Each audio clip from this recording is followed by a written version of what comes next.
Okay, picture this. What if you could have a perfect, living, breathing copy of, well, anything? A system, a machine, maybe even a whole city. A virtual replica that doesn't just look like the real thing, but acts like it in real time. Sounds like something out of a sci-fi movie, right? Well, it's not. This is the reality of digital twins, and honestly, they're changing pretty much everything. So, where did this whole idea come from? Believe it or not, it started with one of the biggest nail-biters in space history, the Apollo 13 mission. When things went wrong up there, NASA had a secret weapon back on Earth, an identical physical replica of the spacecraft, a physical twin. They used it to run tests, figure out solutions, and basically guide those astronauts home safe and sound. It was an absolutely life-saving concept.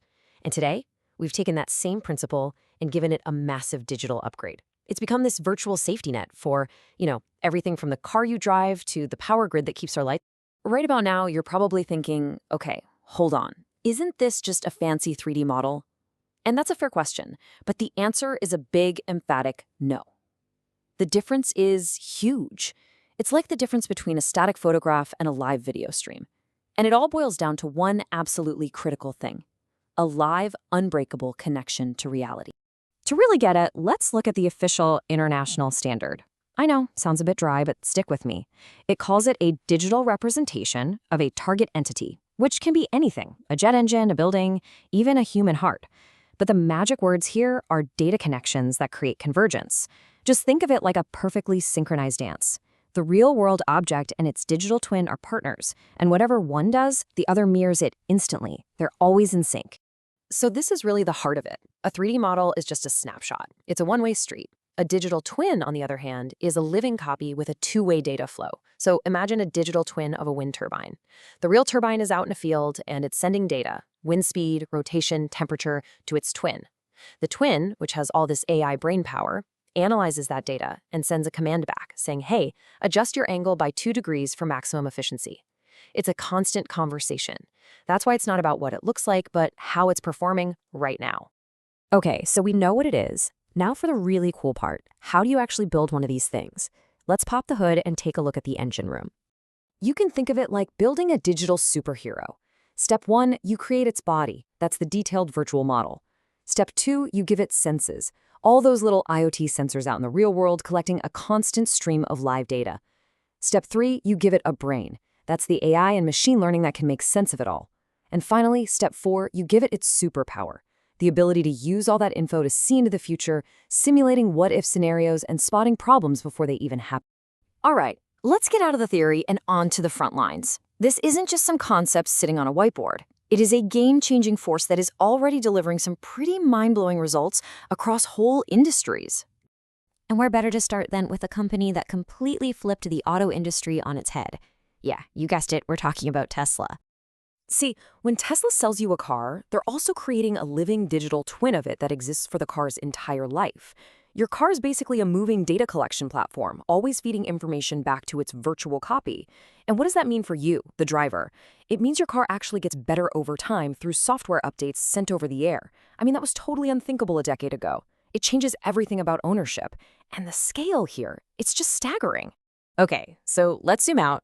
We've gone from twinning a single car to twinning an entire complex process. Let's head over to the world of logistics and check out the DHL Smart Warehouse. This is just brilliant. We're not looking at one object anymore. We're looking at a whole ecosystem of activity. DHL has created a virtual playground where they can test any new idea without any risk. Wondering what would happen if they added 100 new robots or totally changed the warehouse layout? They can run the simulation in the digital twin, find all the bottlenecks, and perfect the process before they spend a single dime in the real world. And the results? They speak for themselves. A jaw-dropping 99.99% picking accuracy. In the world of logistics, where one wrong order can cause a huge ripple effect, getting that close to perfection is basically the holy grail. It's the difference between happy customers and major headaches. So where else is this revolution happening? Well, as you can see, manufacturing is way out in front, using twins to perfect production lines. But check out how fast smart cities and healthcare are catching up. Seriously, imagine a city that can predict and prevent a traffic jam, or a hospital that can simulate a complex surgery on a digital twin of a patient to guarantee the best outcome. That's what we're talking about here. But look, it's not all magic. Implementing a digital twin isn't just plug and play.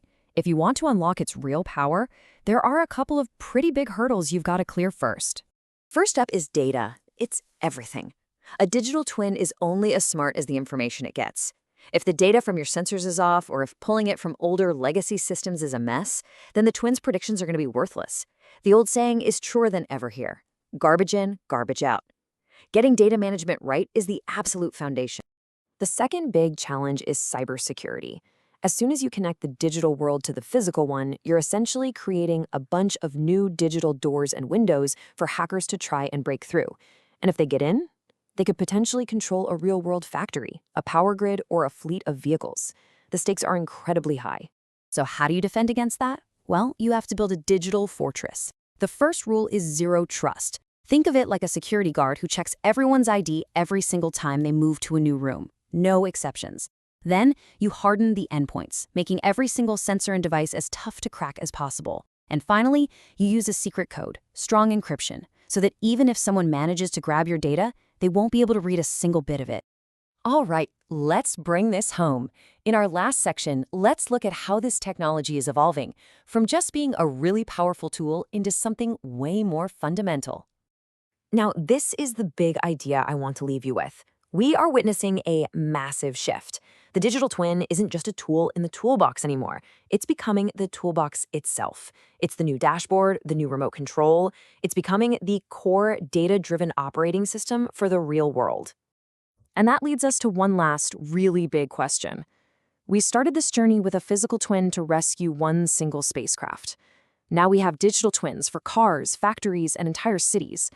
So, as this technology becomes the basic infrastructure of our world, the question isn't if we should make virtual copies anymore, it's what should we twin next?